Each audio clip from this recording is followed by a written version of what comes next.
Pinuntahan din namin ang bahay kung saan lumaki si Mang Bert. Hiling, ano po?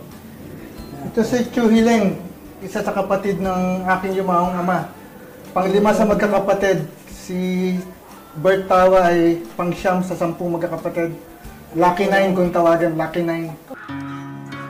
Bagamat mahina na ang pandinig ng kapatid ni Mang Bert na si Mang Hilario, bakas pa rin sa kanyang mukha ang kasiyahan sa pag-alala niya sa yumaong kapatid.